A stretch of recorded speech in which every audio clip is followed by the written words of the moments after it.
The dialect was supposed to be a ghost language, dead, untraceable, spoken only by old men in forgotten Sicilian villages. Ben Romano whispered it across the white tablecloth like a confession to God himself.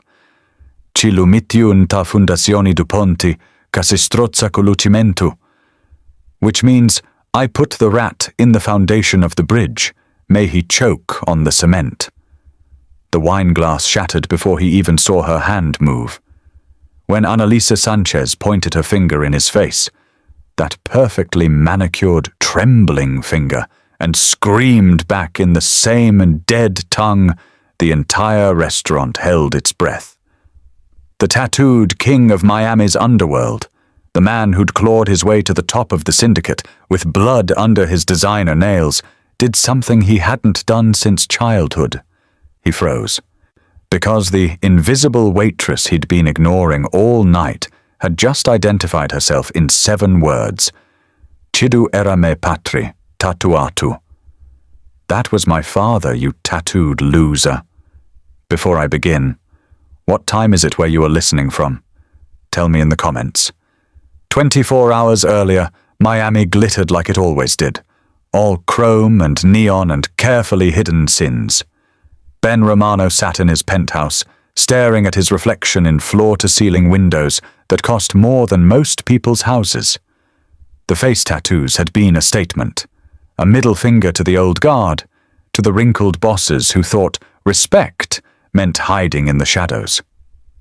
Ben was the new blood, the Syndicate's gamble on youth and brutality. At 32, he'd already disappeared 3 rivals and doubled the family's territory. Lorenzo Ferrari had been the last obstacle, the old man and his traditional values. Now he was cement.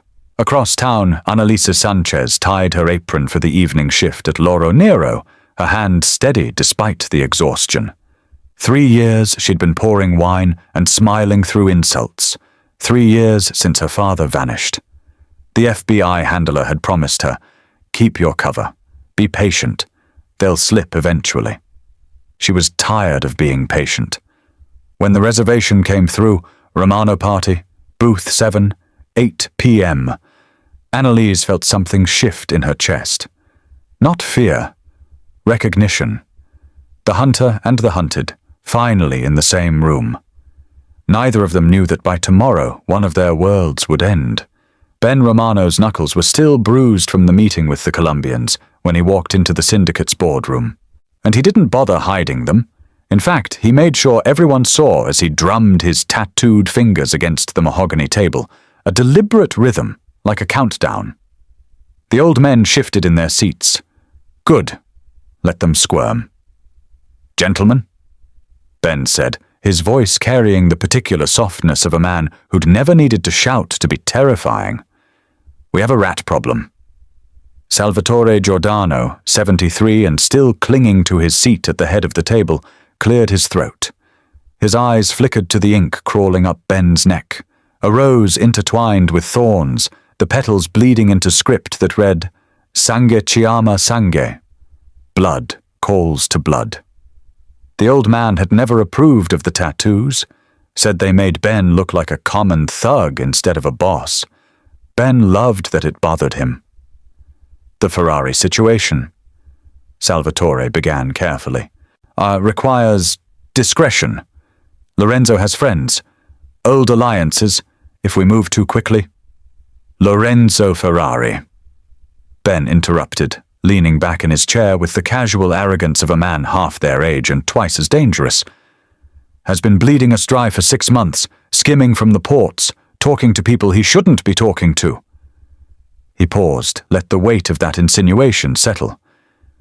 You want to know what I think? I think old man Ferrari forgot which side of the war he's on. The room went quiet. Accusing a made man of being a federal informant wasn't something you did lightly. It was a death sentence, and everyone in that room knew it. But Ben had learned early that fortune favored the bold and the brutal. You have proof. This from Vincent Caruso, whose jowls shook when he spoke, like a bulldog defending a bone. Ben smiled. It wasn't a pleasant expression. The tattoo of a dagger on his cheekbone seemed to glint in the recessed lighting. I have enough, and more importantly, I have initiative. He stood, buttoning his Armani suit jacket with those bruised, lethal hands. The vote was yesterday, Vinny. This is a courtesy notification. Salvatore's face went purple. You can't just... I can. I did. Lorenzo Ferrari will be having an unfortunate accident tonight.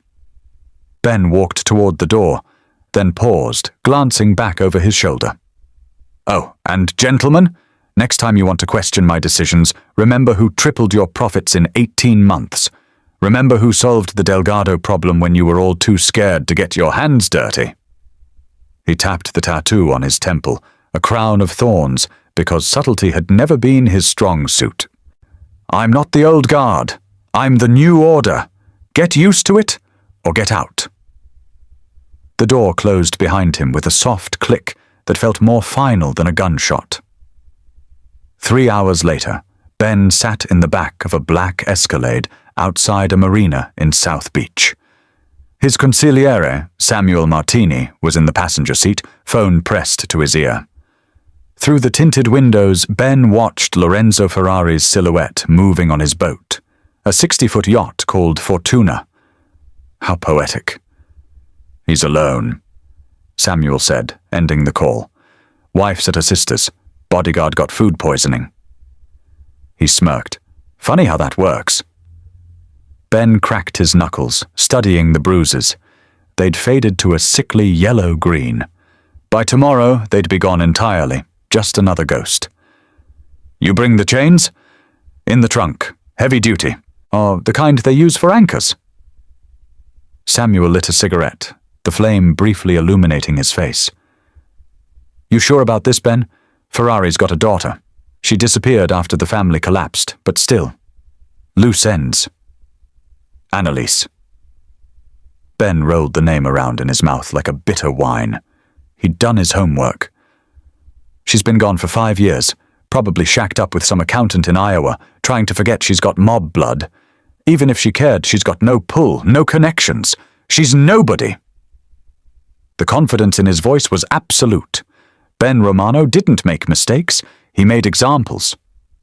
Besides, he continued, watching Lorenzo move around the deck, oblivious to the wolves circling. After tonight, there won't be enough left of dear old Dad to identify. Cement has a way of making problems permanent. Samuel whistled low. The new bridge construction on 4th? Poetic justice. Ferrari always loved infrastructure projects. Now he gets to be part of one. Ben opened the car door, the Miami heat hitting him like a physical wall. He rolled up his sleeves, revealing more ink, snakes and skulls and saints, a canvas of violence and devotion. Let's go introduce the old guard to the new world order.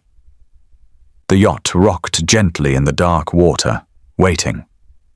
Analise Sanchez had perfected the art of invisibility. It wasn't difficult. People like the ones who dined at Loro Nero didn't see the help. They saw moving furniture, bodies that brought food, cleared plates, refilled wine glasses and disappeared. Ghosts in white shirts and mustard yellow skirts, there to serve a purpose and nothing more. She'd been counting on that for 3 years. The lunch shift was winding down when Table 12 snapped his fingers at her. Investment banker type. Rolex catching the light. Cologne expensive enough to make her eyes water. His date, definitely not his wife, based on the tan line on his ring finger, giggled at something he'd said. "Sweetheart," he called out, not bothering to look up from his phone. "This water's warm. Bring me a fresh glass, with ice this time. You'd think that wouldn't be complicated." Analise smiled. The expression didn't reach her eyes, but he wouldn't notice. "Of course, sir, right away." She collected the offending glass. The water was perfectly cold, condensation still beading on the outside, and headed towards the service station. As she passed Table 7, she palmed the cocktail napkin someone had left behind. The one with a phone number scrawled in expensive ink. The name above it read, Caruso. Vincent Caruso. Syndicate underboss. One of the men who'd been in the room when they voted on her father's fate. The napkin disappeared into her apron pocket, joining the others. In the kitchen, she grabbed fresh ice water and stood for a moment in the blast of the industrial freezer, letting the cold air clear her head. Her hands were steady as she pulled out a small notebook from behind the industrial-size mayonnaise jars, her hiding spot for 3 years, and added the entry, Caruso, 555-0147, frequents table 7, usually Thursdays, allergic to shellfish. Small details, puzzle pieces. Eventually they'd form a picture. Analise, table 15 needs the check. Samuel, the floor manager, barked from the doorway. He was perpetually stressed, perpetually sweating through his shirt. And Mrs. Chen wants to speak to you about her osso buco. She closed the notebook, tucked it back behind the mayo. What's wrong with it? How should I know? Just smile and apologize. That's what you're good at. The smile came automatically now. Practiced. Perfect. Of course. Mrs. Chen's complaint was that the meat was too tender, a problem Analise solved by offering a complimentary dessert and nodding sympathetically while the woman monologued about her recent divorce. 45 minutes of her life she'd never get back, but Mrs. Chen left a 30% tip and a business card. Analise studied the card as she bussed the table. Chen and Associates, corporate law. Another napkin note, Mrs. Chen, table 11, divorcing a hedge fund manager, hates the Rossini family. Mentioned them by name. The Rossinis ran numbers in Little Havana, competitors to the Syndicate. Everything connected eventually. You just had to be patient enough to watch the threads. Hey, Waitress!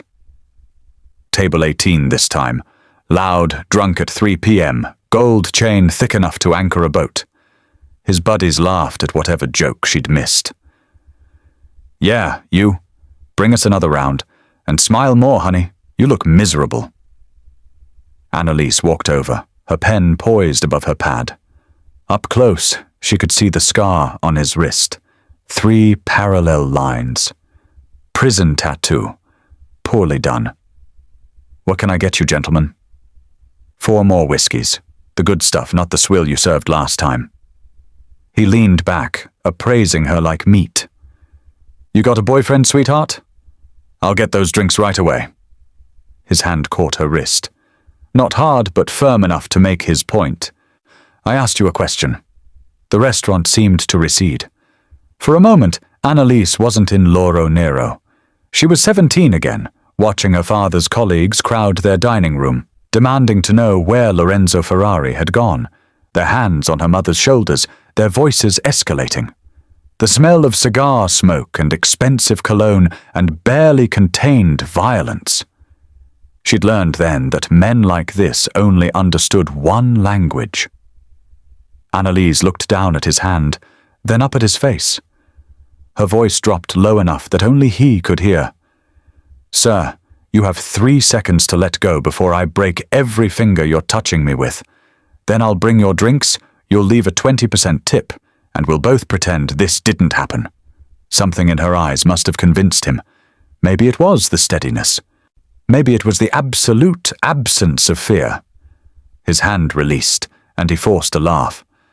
Just playing around. Lighten up. She walked away, feeling his stare burning into her back. In the bathroom, she locked herself in a stall and allowed herself 60 seconds. 60 seconds to press her forehead against the cool metal door and breathe. To remember why she was here. To see her father's face the last time she'd hugged him. Stellina mia, I'll be home for dinner. He never came home.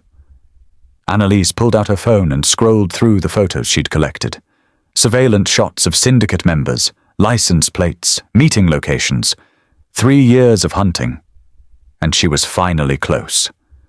Tomorrow, Ben Romano had a reservation. Tomorrow, the invisible woman would finally be seen.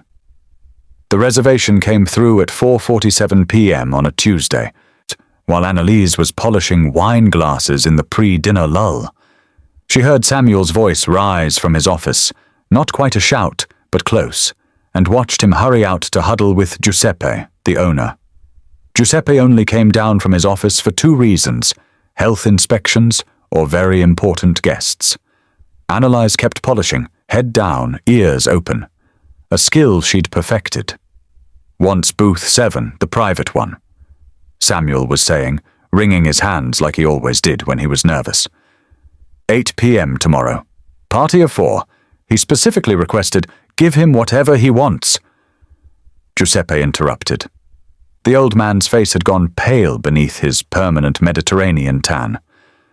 "Wine, food, women, if he asks. We do not disappoint, Ben Romano." The wineglass slipped. Analise caught it before it hit the floor, but her hands had started trembling. She set it down carefully, precisely, and forced herself to keep breathing.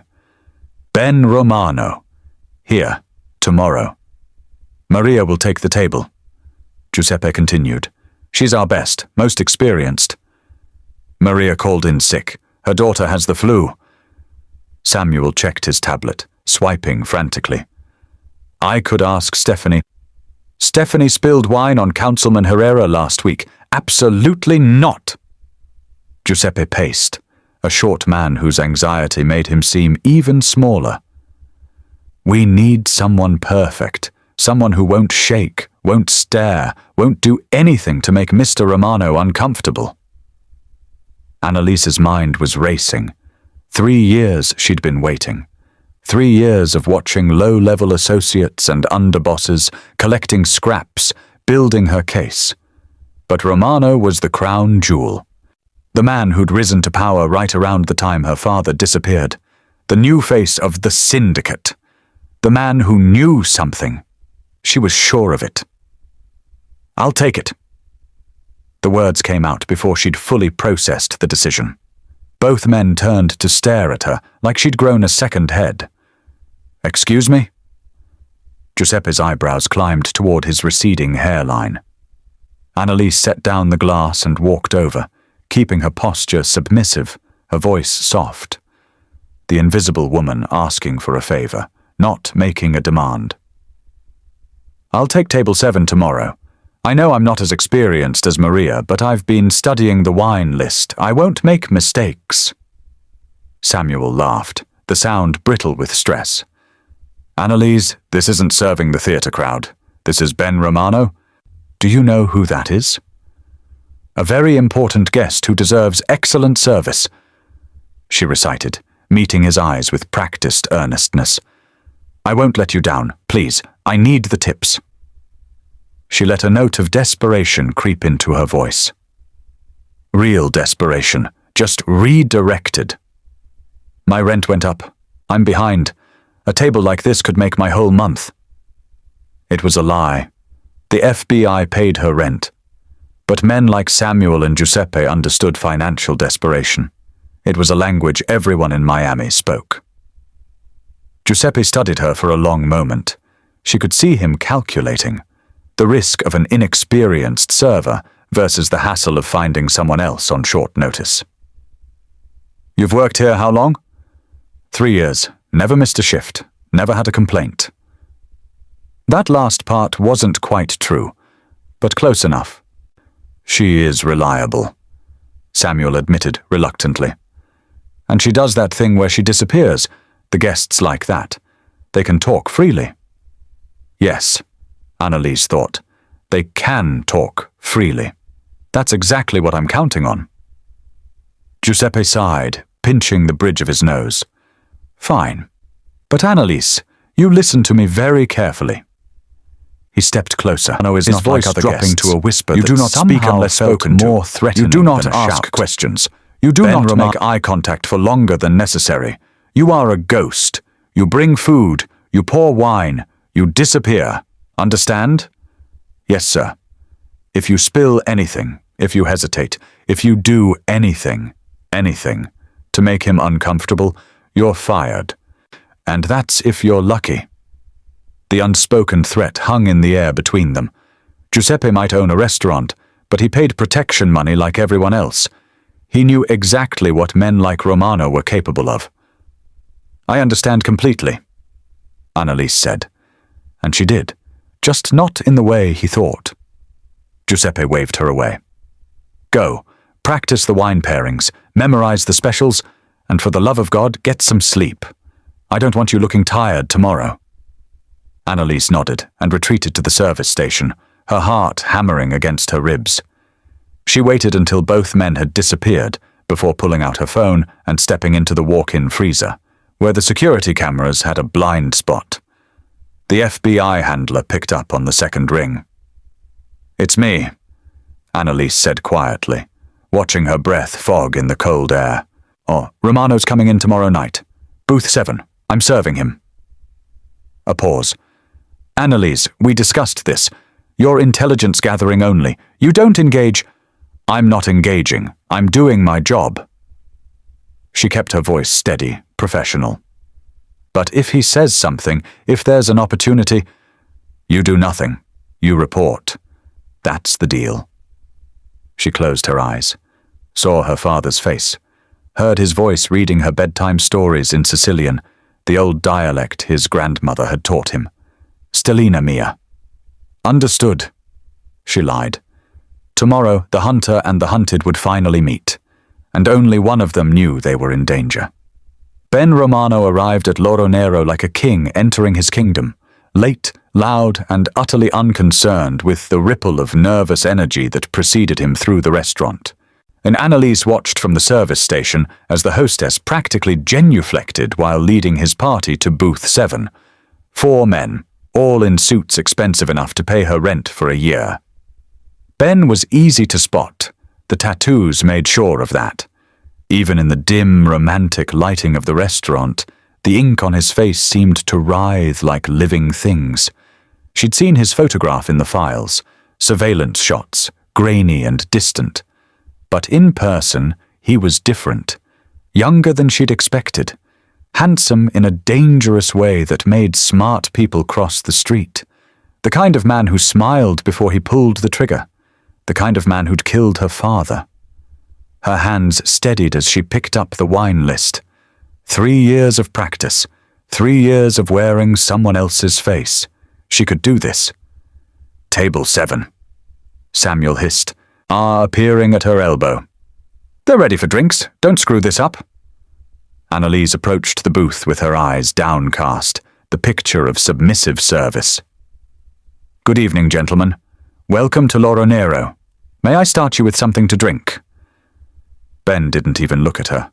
He was laughing at something Samuel Martini had said, his consigliere grinning like a shark. The other 2 men, muscle, clearly, sat silent and watchful. "Whiskey," Ben said, waving a tattooed hand dismissively. "The expensive stuff. None of that bottom-shelf garbage, and keep it coming." "Excellent choice, sir. May I suggest the Pappy Van Winkle 23 year? It's—" "I don't need suggestions, sweetheart. I need whiskey, 4 glasses, now."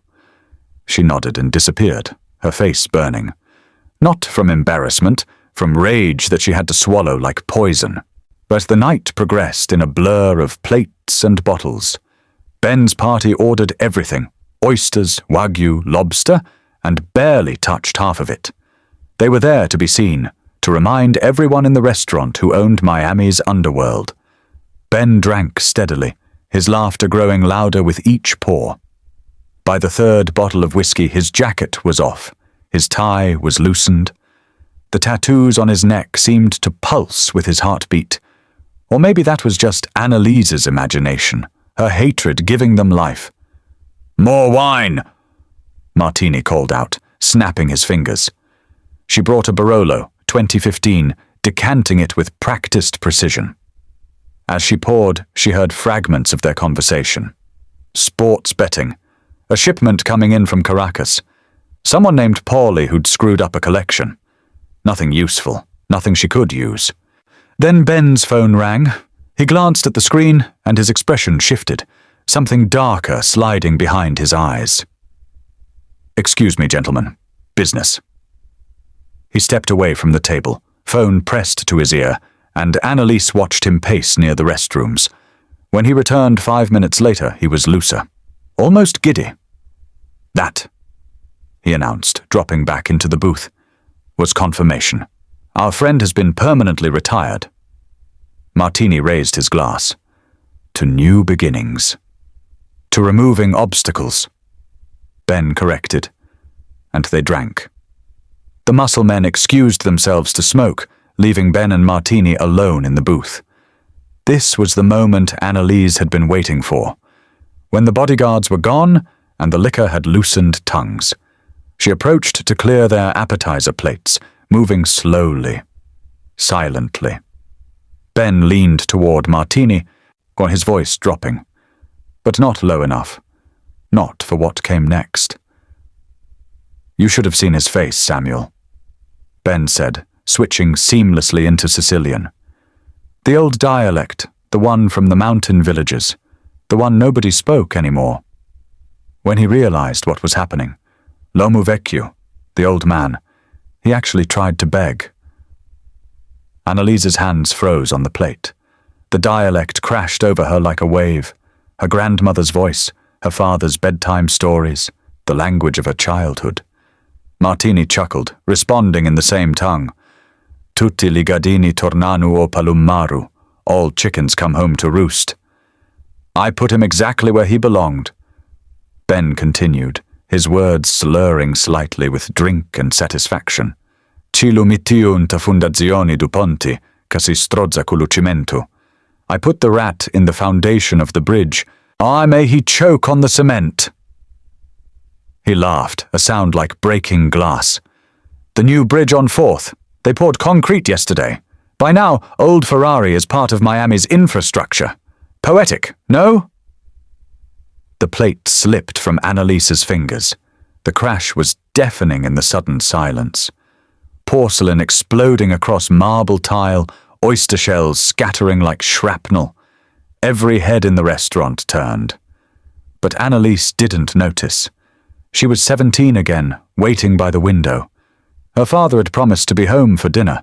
They were supposed to go to his favorite spot, the overlook by the bridge on 4th Street, where you could see the whole city lit up like stars. He never came home. And now she knew why. Her vision tunneled. The restaurant disappeared. All she could see was Ben Romano's face, those tattoos, that smirk, and the casual cruelty of a man who'd murdered her father and bragged about it over a $60 steak. Something inside her snapped. The world contracted to a pinpoint of white-hot rage. Analise could hear her grandmother's voice, crystal clear across the years. "U sangue non diventa acqua, Stellina. Blood doesn't become water. Never forget who you are." She'd forgotten. For 3 years, she'd been nobody. The invisible woman, the ghost who brought wine and cleared plates and smiled through insults. She'd buried Analise Ferrari so deep that sometimes she forgot the girl had ever existed. But blood doesn't become water. And blood was all she could see now. Ben Romano was still laughing, wiping whiskey from his lips with the back of his hand. The tattoo on his knuckles, King, seemed to mock her. Martini was grinning, oblivious, reaching for the bottle to pour another round. Neither of them had noticed her yet. Neither of them had registered the broken plate or the waitress standing frozen beside their table. They didn't see her. They never saw her. "Au revoir," Analise said quietly. Her voice came out steady, cold, each syllable carved from ice. "You." Ben's head turned slowly. His eyes, dark, predatory, still glazed with alcohol, found her face for the first time all evening. She watched him try to process what he was hearing. A waitress, speaking Sicilian. The confusion flickered across his features like a glitch. "Cidu era me patri." That was my father. The words hung in the air between them. Ben's smile faltered. Martini's hand froze halfway to his glass. "What did you—" Ben started, switching back to English. But Analise was done with English. Done with hiding, done with being invisible. Pontin sa quarta! Her voice cracked like a whip across the restaurant. The bridge on 4th. Uso postu favoritu! His favorite place. She was screaming now, every eye in the restaurant locked on her, but she didn't care. 3 years of silence erupted like a broken dam. She pointed at Ben with a shaking finger, stepping closer to the booth, her whole body vibrating with fury. Lu sipilistin documentu omitu! You buried him in wet cement, you coward! The Sicilian poured out of her, perfect and precise.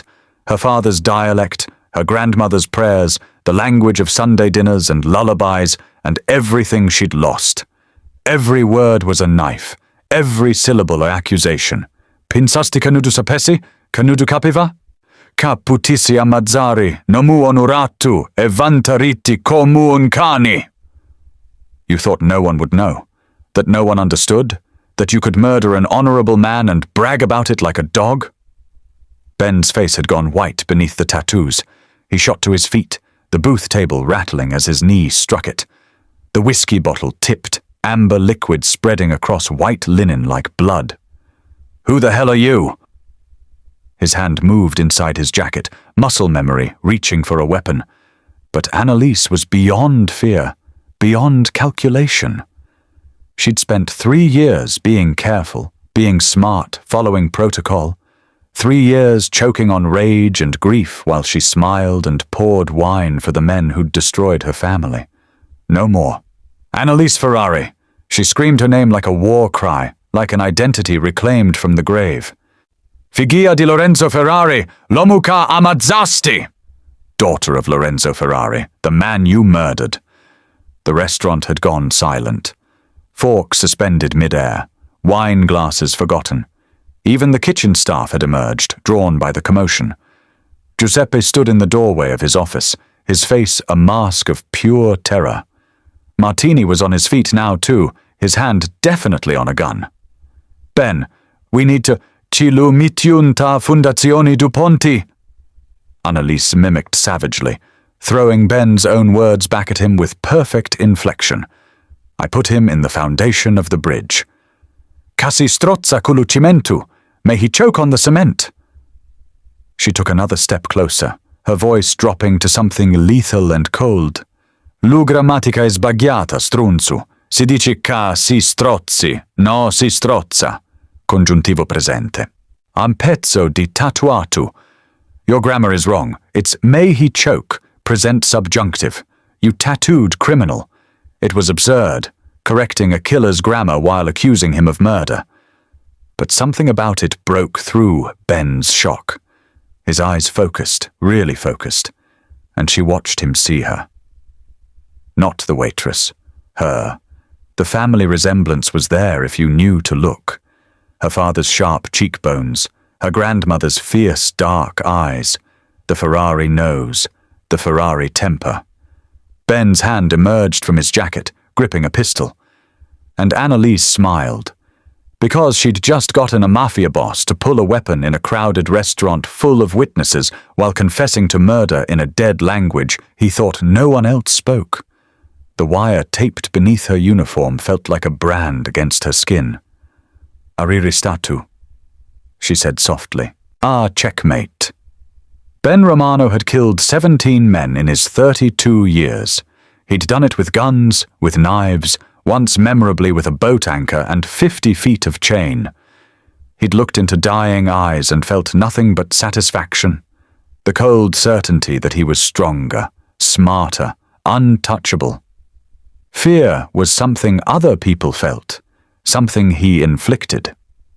But standing in booth 7 of Nero, his hand wrapped around a Glock he couldn't use, staring at a waitress who'd just destroyed his world in 7 languages, Ben Romano felt fear for the first time since childhood. His free hand came up involuntarily, clutching at his face as if he could physically hold himself together. The restaurant had gone tomb silent. Even the kitchen exhaust fan seemed to have stopped. 100 pairs of eyes watching, 100 witnesses to his confession. And her, still standing there, still glaring at him with those eyes, those Ferrari eyes. The resemblance slammed into him like a freight train. How had he not seen it before? The sharp angles of her face, the defiant tilt of her chin, the way she held herself even now. Proud, unbroken, dangerous. Lorenzo Ferrari had stood exactly like that on the yacht, even with chains around his ankles, even when he knew he was dying. "You're making a mistake," the old man had said.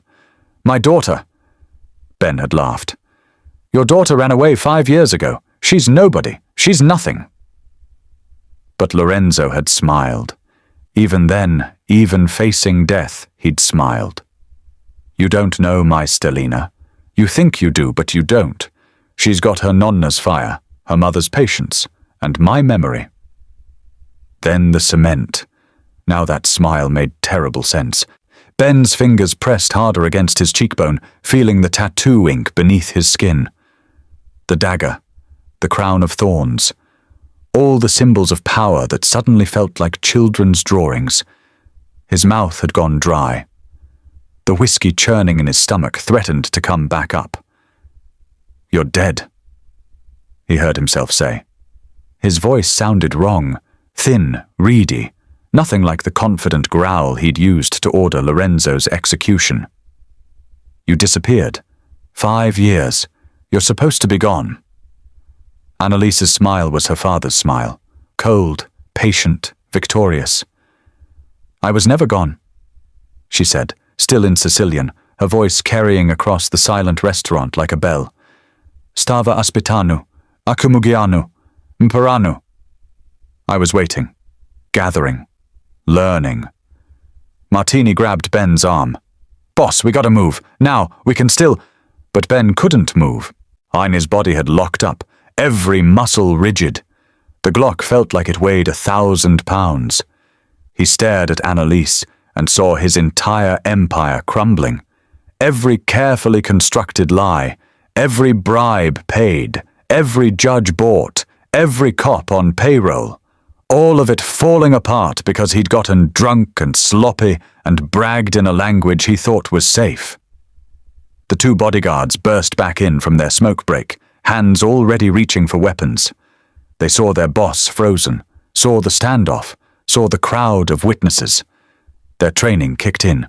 Secure the asset, eliminate the threat, control the situation. But which situation? A restaurant full of Miami's elite, all of them now staring at Ben Romano like he was a monster. Because he was. And they'd all just heard him admit it. Ben's mind raced through scenarios. "Shoot her, everyone scatters." They escape in the chaos. But there were cameras. Phones. In the age of social media, someone was definitely recording. And the Syndicate's #1 rule was discretion. Salvatore would have his head for this kind of exposure. Don't shoot her. But then what? She knew. She'd understood every word. She could testify, could identify him, could— His eyes dropped to her uniform, really looked at it for the first time. The white shirt was pristine except for a small bulge near the collar. Too geometric to be natural, too perfectly placed. His gaze traveled down to where her hand rested against her apron. She wasn't fidgeting, wasn't nervous. She was waiting, like someone counting down. "No," Ben whispered. The word came out broken. His hand fell from his face, leaving red marks where his fingers had pressed. No. "I know!" Analise cocked her head, studying him with those Ferrari eyes. When she spoke, it was in English for the first time since the world had ended. Clear, carrying, meant for the recording device she wore like a second skin. "Yes," she said simply. Ben looked around the restaurant with new eyes. The businessman in the corner, too alert, hand near his jacket. The couple by the window, wrong body language, too focused. The bartender who'd been polishing the same glass for 10 minutes. How many? How many were feds? His knees buckled. Martini caught him, but barely. The great Ben Romano, the king of Miami, the man who'd clawed his way to the top of the Syndicate with blood and brutality, was collapsing in a booth of his favorite restaurant. All because of a waitress. All because he'd thought he was safe. All because fear was something other people felt. Until now, the moment stretched like taffy, sweet and poisonous. Ben's collapse lasted only seconds before survival instinct kicked in. He straightened, his face hardening into the mask that had terrified rivals and subordinates alike. The fear didn't disappear. Analise could see it swimming beneath the surface like something drowned, but discipline reasserted itself. His eyes flicked to Martini, then to the bodyguards flanking the booth's entrance. The signal was subtle, a slight nod, a tightening of his jaw. But Analise had spent 3 years learning the language of violence. She knew what came next. Her hand shot out, closing around the steak knife someone at the adjacent table had abandoned mid-meal. The blade was small, serrated. It probably couldn't kill anyone unless she got very lucky and very desperate. But that wasn't the point. The point was visibility. "Everyone stay exactly where you are?" Annalise's voice rang out in English now, clear and commanding. She held the knife at her side, not threatening, but present. A line drawn. This man just confessed to murder. You all heard it. The businessman in the corner, definitely FBI, she knew him by code name only, Overwatch, was already standing, his hand inside his jacket. But he couldn't breach yet. Not until the signal. Not until she said the word. She wasn't ready. Not yet. Ben's bodyguards moved closer, one on each side, boxing her against the booth. Large men, professional, the kind who'd done this before, the kind who knew how to make problems disappear quietly. "Miss," the one on her left said, his voice surprisingly gentle. "You need to put the knife down. You're upset. We understand. But you don't want to do something you'll regret." "Regret?" Analise laughed, the sound sharp enough to cut. She raised her voice, projecting to the back of the restaurant where a family celebrating a birthday had frozen mid-song. "This man, Ben Romano, murdered Lorenzo Ferrari, put him in wet cement in the foundation of the new bridge on 4th Street. Gasps rippled through the crowd. Someone's wine glass shattered. "He just confessed," Analise continued, turning slowly, making eye contact with as many diners as possible, making them complicit, making them witnesses. "All of you heard it. He said it in Sicilian because he thought no one would understand. He thought he was safe." Ben found his voice. "She's insane. I'm delusional."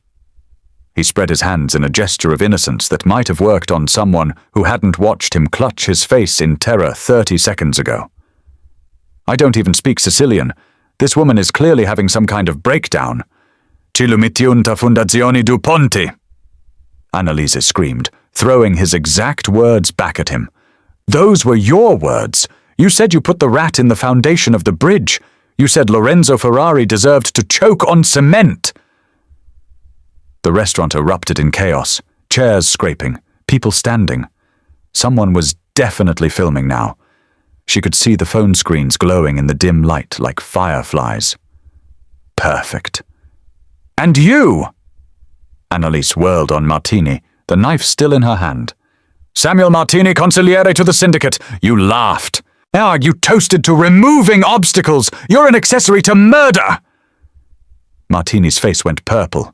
His hand disappeared into his jacket. "Gun!" Someone screamed. The restaurant descended into pandemonium. People dove under tables. The hostess was crying. Giuseppe had disappeared entirely, probably calling 911 or praying or both. Ben's bodyguards lunged for Annalise simultaneously. She was ready. The first one grabbed for the knife. She let him take it. It was never about the weapon. As he secured her wrist, she used the momentum to spin, putting him between her and Martini's gun. Her voice never stopped, never wavered. Lorenzo Ferrari was a good man, a father. He had a daughter who loved him. She was shouting over the chaos, over the screaming, making sure every word carried. And Ben Romano killed him because he wanted power. Because he's a coward who murders old men and brags about it over whiskey? The second bodyguard got an arm around her waist, trying to haul her towards the kitchen exit. The side door, the place where witnesses disappeared. But Analise had 3 years of rage fueling her. She thrashed, kicked, her voice rising to a shriek. "He's trying to kill me too, right now, in front of all of you, because I'm the only one who knows where the body is." "Shut her up," Ben roared, all pretense of innocence abandoned. He had his own gun out now, not pointing it at anyone specific, but the threat was clear. "Get her out of here, now!" The bodyguard's hand clamped over her mouth. Analise bit down. Hard, tasted blood. He swore, jerking back, and in that half-second of freedom she screamed the words that mattered most. "Lorenzo Ferrari's daughter! And my name is Analise Ferrari. If I disappear, if I die, you all know who did it!" She'd turned herself into a problem that couldn't be solved with bullets. Not here, not now, not with this many witnesses and this many cameras. Ben knew it too. She could see the calculation in his eyes, the cost-benefit analysis of a man whose empire was burning down around him. "Please," she said, quieter now, looking directly at the diners, at the family with the birthday cake, at the elderly couple holding hands in terror, at the young professional who'd been on a first date. "Please remember my name. Remember what he said. Remember that you were here." The bodyguard's grip tightened again, lifting her off her feet.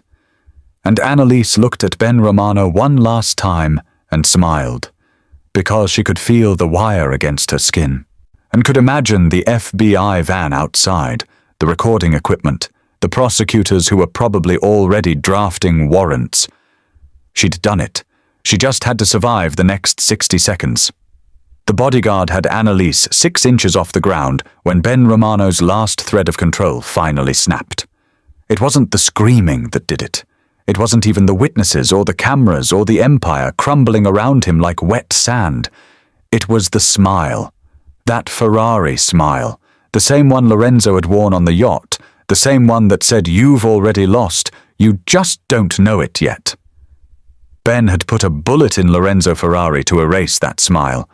And here it was again, on his daughter's face, mocking him from beyond the grave. "No!" The word erupted from somewhere primal, somewhere beyond reason, and Ben grabbed the edge of the booth table with both hands, the pristine white linen, the spilled whiskey, the remnants of a $60 steak, and flipped it. The crash was spectacular. Crystal wine glasses exploded against marble. Plates shattered. The Barolo she'd so carefully decanted became a red lake, spreading across the floor like a crime scene. The sound cut through the chaos, a punctuation mark that stopped everyone mid-motion. Analise hit the ground as the bodyguard dropped her reflexively, his training screaming at him to protect the boss, not the witness.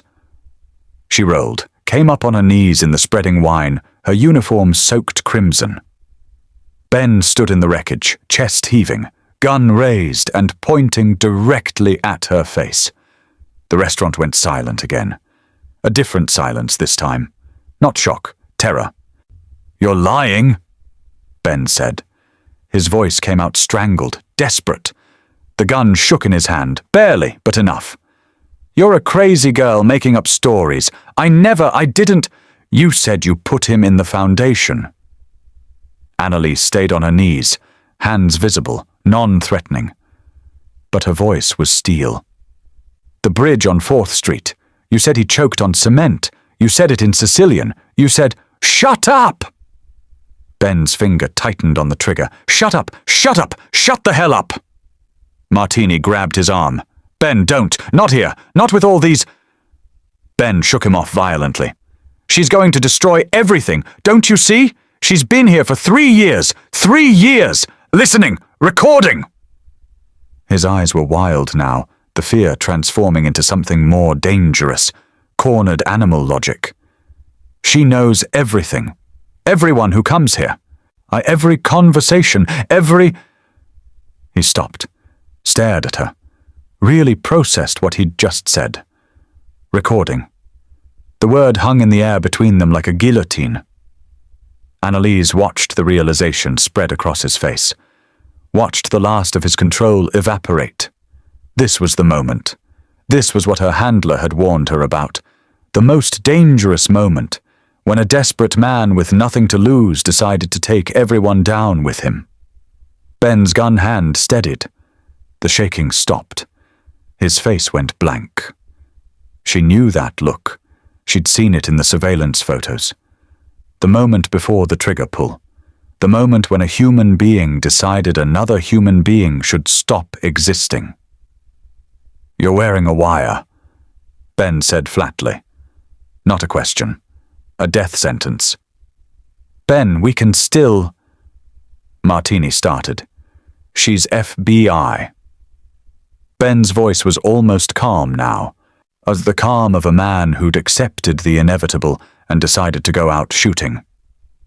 "She's been FBI this whole time, and we just gave her everything." He raised the gun higher, sighting down the barrel.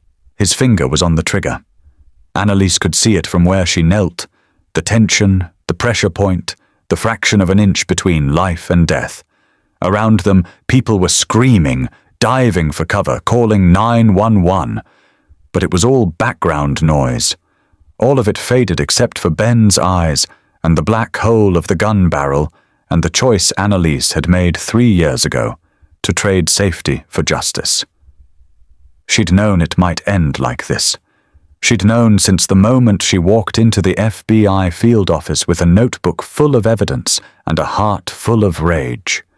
Known that one day she might have to look down a gun barrel and decide if her father's memory was worth her life. It was. Analise lifted her chin, met Ben Romano's eyes one last time. Then she looked down deliberately, slowly at the small bulge near her collar, the microphone, the wire, the evidence that would outlive them both. When she looked back up, she smiled that Ferrari smile and said one word. "Now." The windows exploded inward, glass and frame and darkness, a percussion of controlled violence that turned the romantic ambiance of Nero into a war zone. Flashbangs detonated, 3 of them, positioned perfectly to disorient without injuring civilians. The world went white, then deafening. Tactical teams poured through every entrance, FBI, DEA, Metro Dade SWAT. For 3 years of warrants and wiretaps and careful evidence gathering, all culminating in this single moment. Ben pulled the trigger. The shot went wide, barely, ricocheting off marble as a tactical officer hit him from the side. The gun skittered across wet floor. Martini went down under a pile of Kevlar and badges. The bodyguards raised their hands, their professional instincts telling them this fight was already over. And Analise stayed on her knees in the spilled wine, hands over her ears, watching Ben Romano get slammed face first into the floor of the restaurant where he'd confessed to murdering her father. Watching justice arrive 3 years late, but arriving nonetheless. The chaos was choreographed violence, precise, practiced, overwhelming. Tactical officers in black moved through Nero like a flood, weapons raised, voices barking commands that cut through the ringing in everyone's ears. Red laser sights painted the walls, the floor, the faces of Miami's elite frozen in various stages of panic. Ben Romano didn't go quietly. Even with 3 officers on top of him, even with his face pressed into marble still wet with wine and his own blood, he thrashed, screaming incoherently, curses in English and Italian and guttural sounds that weren't quite language. The careful mask he'd worn, the king's crown he'd tattooed on his knuckles, all of it stripped away until he was just a man. Cornered, caught, finished. "Lorenzo Ferrari!" Analise shouted over the chaos, still on her knees, her voice raw. She needed him to hear it, needed him to understand. "You murdered Lorenzo Ferrari, and his daughter watched you confess." Ben's head twisted toward her, a cheek scraping against marble. His eyes found hers one last time. No fear now, just hate, pure, distilled, impotent rage. "Rot in hell," he spat, blood from a split lip mixed with wine on the floor. "After you," Analise said quietly. They hauled him up, hands cuffed behind his back, the tattoos on his face and neck looking suddenly pathetic under the harsh LED lights the tactical teams had brought. The crown of thorns, the dagger, the words king across his knuckles, now pressed together in steel bracelets. A king dethroned. Martini was already cuffed, his expensive suit torn at the shoulder. The bodyguards were compliant, professional even in arrest. They knew how this worked. Lawyers would be called, bail would be posted, the machine would grind on. But Ben Romano wouldn't see daylight for decades, maybe never. Or 3 years of wire recordings, hundreds of hours of conversations, and tonight, the crown jewel, a confession to murder, spoken in a dead language, preserved digitally forever. Checkmate. Special Agent Reina Vasquez appeared through the smoke and chaos like an avenging angel, her badge hanging from a chain around her neck, her weapon still drawn. She'd been Overwatch in the corner all evening, nursing a single glass of wine for 3 hours, watching, waiting. She reached Analise and crouched down, her free hand gentle on Annalise's shoulder. "You okay?" Analise nodded, though her whole body was starting to shake now that the adrenaline was crashing. "I'm okay." "You were supposed to wait for the signal," Reina said, but there was no anger in it, just exhaustion and maybe a trace of admiration. "You were supposed to let him finish dinner and leave. We'd have picked him up at his car." "He confessed to my father's murder." Annalise's voice cracked. "He told me exactly where the body is. I couldn't just let him walk out." Reina helped her to her feet. Annalise's legs felt like water, but she stayed upright. Around them, the restaurant was being processed like a crime scene. Photos, statements, officers separating witnesses. Giuseppe was in the corner having what looked like a nervous breakdown. Samuel was trying to explain to a detective that he'd had no idea, he'd just managed the floor, he didn't know anything. Nobody ever knew anything. "The bridge on 4th, Analise said. "The new construction. He said the cement was poured yesterday." Reina was already on her radio, calling it in. Recovery teams would be there by dawn, tearing apart fresh concrete to find what remained of Lorenzo Ferrari, to bring him home, to let him rest. Analise reached up with shaking fingers and unpinned her name tag. The little plastic rectangle that said Analise in corporate font. 3 years she'd worn it. 3 years of being invisible, of swallowing rage, of playing a role. She set it carefully on the overturned booth table, among the shattered glass and spilled wine. "I need to call my mother," she said. Reina nodded. "We'll need your statement. Full debrief. It's going to be a long night." "I know." Analise started walking toward the exit, past the tactical teams, past Ben Romano being read his rights, past the witnesses who were just now starting to process what they'd seen. She pulled the wire from beneath her uniform as she walked, the adhesive pulling at her skin. She handed it to a tech without breaking stride. At the door she paused, looked back one last time. Ben was watching her. Even with officers on either side, even in handcuffs, his eyes tracked her movement. She expected hate, expected threats. But what she saw was something else. Something that looked almost like respect. The acknowledgement that passes between worthy opponents. He'd underestimated her. Thought she was furniture. Thought she was nothing. He'd learned otherwise. Analise didn't smile, didn't gloat.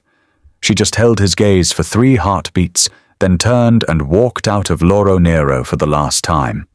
The Miami night air hit her like a baptism, hot, humid, alive with sirens and flashing lights. News vans were already arriving, drawn by the spectacle. Tomorrow she'd be famous. The undercover waitress who took down a mafia boss. The daughter who avenged her father. But tonight, She was just Annalise Ferrari. Not invisible, not a ghost, just a woman who'd kept a promise. She pulled out her phone with trembling hands and dialed the number she'd memorized but rarely called. Her mother answered on the second ring, voice thick with sleep. "Mama," Annalise said in Sicilian, the language of her childhood, the language of home. L'hai trovato e ci portiamo a casa." I found him, and we're bringing him home. On the other end of the line, her mother wept. And 3 years of hunting finally, mercifully, came to an end.